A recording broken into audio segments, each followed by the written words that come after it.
The Formula One season has yet to begin, and I'm sure we are all itching for the let's be real now, boring racing to come back. So while we wait, why don't we highlight and watch the first race of the superior racing series, Indycar? Now, before any loser F1 elitist wants to come at me, I don't want to hear it, like straight up, so zip it. Anyways, lots and lots of stuff has happened over the past year, which has led to there being some cautionary excitement for this season, and I'll explain what I mean in a bit.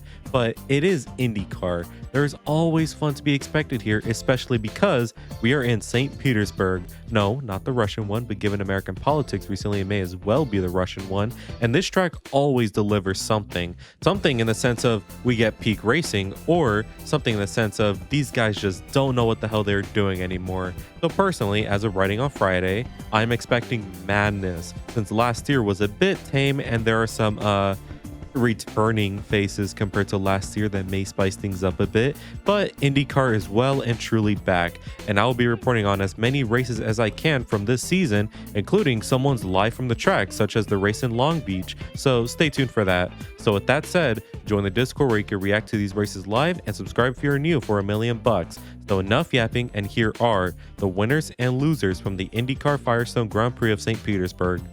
The names get more ridiculous, trust me.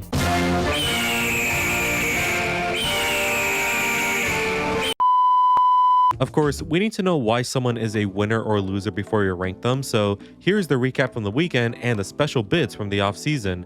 First of all, IndyCar is now on Fox instead of NBC, which has led to some changes in marketing and broadcasting, and this is what I mean by cautionary excitement. If Fox doesn't screw things up, IndyCar can be more popular than ever, as it rightfully should be. However, given Fox's boring to say the least broadcasting, I don't have high hopes. Speaking of not having high hopes, the racing ability this season could be very questionable. There are amazing drivers, however, for every 5 amazing drivers, there is a Stingray Robb or a Devlin DeFrancesco. Who are they, you might say?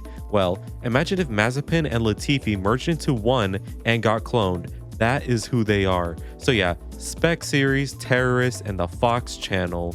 What can go wrong?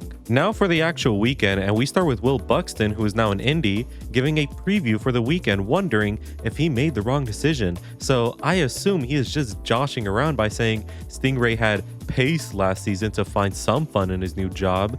Now going into the actual practice session, and all these guys need to learn their new cars again and not make any mistakes for the new season and start strong. So it's only fitting that everyone lost their goddamn minds. Scott McLaughlin tags the wall and gets damaged, as well as Marcus Armstrong, Felix Rosenqvist nearly crashing too.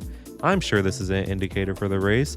Anyways, practice sessions would do practice session things for the most part, so now moving into qualifying, and big names needs to start off well considering this is St. Petersburg. So the first group in quali starts and immediately they fail, specifically Will Power and Pato O'Ward. We shall pray for their well-being tomorrow. Group 2 starts, and it'd be calmer this time, but also more fun to watch. Things were a bit close, but ultimately, no big names will be out aside from the new Prima boys who looked pretty disappointing. But knowing this series, this means absolutely nothing, and they could very well finish 1-2 for tomorrow. Now for Group 3, which is the culmination of the top 6 from Groups 1 and 2, and these guys would cook. It would start pretty slow, but when the clock hit a minute and a half, oh boy, the time started tumbling and the drivers got rumbling, maybe a little too hard for someone like McLaughlin, Newgarden, and Dixon especially, and with the times falling and falling, the final top 6 to duke it out for pole would be Herta, Lundgaard, Armstrong, Dixon, Rosenqvist, and McLaughlin, with all of them being the only ones in Group 3 to set a sub 1 minute time. Game on. Group 4 starts with really nothing noteworthy, and in typical fashion across all motorsports, the final group really isn't all that spectacular. I mean, sure, we had banging, but yeah, it was just very underwhelming. Anyways, Scott McLaughlin takes pole away from Herta, and with a tight and mixed up grid that sees the likes of Palau and O'Ward out of position, let's see how the race goes. Soft tires are horrible, so durable tires will be optimal for the race, and fuel saving will be needed, so we are in for a balls to the walls race today. So having said that, the race starts with lap 1, and we're under caution immediately. Great. Will Power seems to have the awareness of a towel now, which causes this incident that nabs up himself and Nolan Siegel. Well, now we're under green again, and it would be much calmer this time with McLaughlin out in front, while his Penske teammates do whatever they're doing in the back, with the two Meyershanks of Rosenquist and Armstrong giving chase to him. The race would be really calm for a long while now until the first round of pit stops that would mix the grid up again, but ultimately nothing huge until Colton Herta's Andretti team of first-timers seemed to struggle to find where the hole is. Anyways, nothing would happen yet again until the second round of stops, where it seems people are starting to lose their mind since Armstrong claims his tires aren't nutting and Herta's fuel and rear tires were failing. Herta really can't catch a break now, can he? Finally, a big moment would come when Armstrong retired, which is a big shame, he was doing really well until then.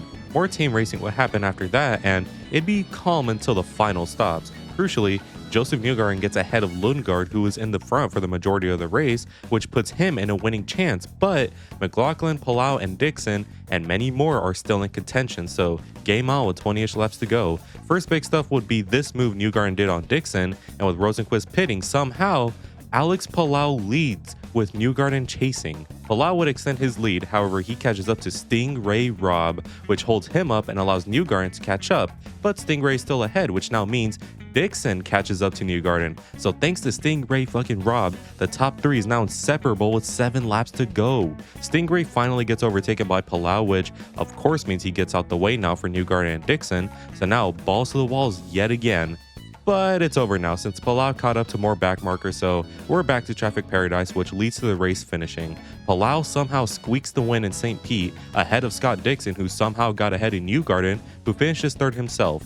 It was a slow burner, but man was it worth it. And as the season progresses, the races will only get better and better. Stay tuned. So with all of that completed, now it's time for the losers, and we start with Junko's Long Name Racing for the simple fact that they now have the GOAT Stingray with them. While Connor Daly didn't have a bad race, and neither did Stingray for that matter, still, I'm predicting at least 6 races that Stingray compromises the team somehow, some way. You know what's the worst part too? Stingray is actually such a cool guy. He's like the skill of Mazepin and the charm of Latifi. Like, I don't hate the guy. Hell, I love him, but man, just wish he was better. Next up is Prema, and on their debut, we know what Isla is capable of already in Indycar, but surely he didn't fall off, right? And Schwartzman was decent, I guess, on his debut, but I don't know. I just thought they would have been more competitive, but hold your horses.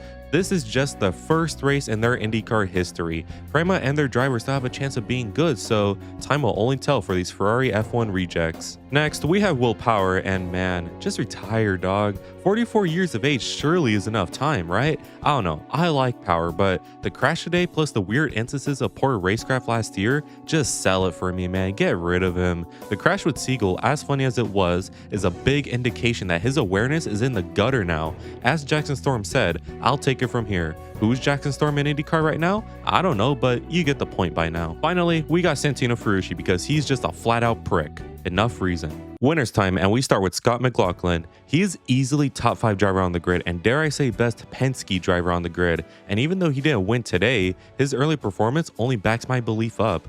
I really hope this year could be his year, so we will have to wait and see how things progress. Next up is Scott Dixon, and the old ass man does it yet again. Somehow, some way, he spawns in the race with like 20 minutes to go and gets a neat result. It's clear as day who Alex Palau is learning from, since no one truly does it like him. Genuinely, where was Scott during this race until like the last bits? And he gets second place too. Like, come on, man. Want to know the kicker too? Apparently, Scott's radio wasn't even working for the race.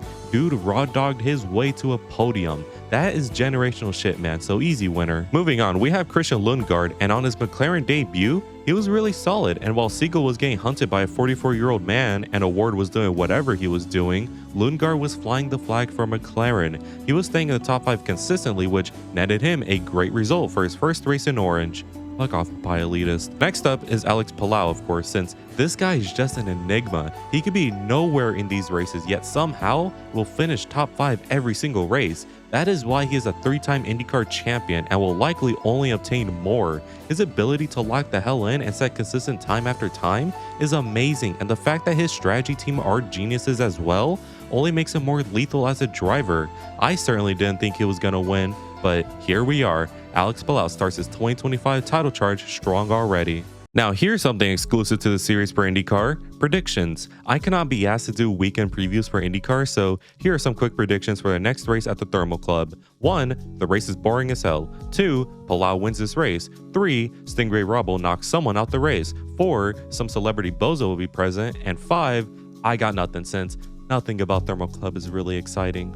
And those are my winners and losers for the St. Petersburg race. I am just glad IndyCar is back, because the more racing the better. But yeah, judging by everything that happened today, I think we are in for one hell of a season, which I guess is business as usual in IndyCar. Anyways, stay tuned for the Australian Grand Prix, since that is the next video where I will do a winners and losers. Anyways, I want to give a quick thanks to all members of the flock for their continued support, and if you want cool benefits like early access to most videos, make sure to join it, since it also really helps me out. Anyways, if you enjoyed today's video, make sure to like and subscribe for better content, and make sure to let me know what your winners and losers are. And as always, have an amazing day.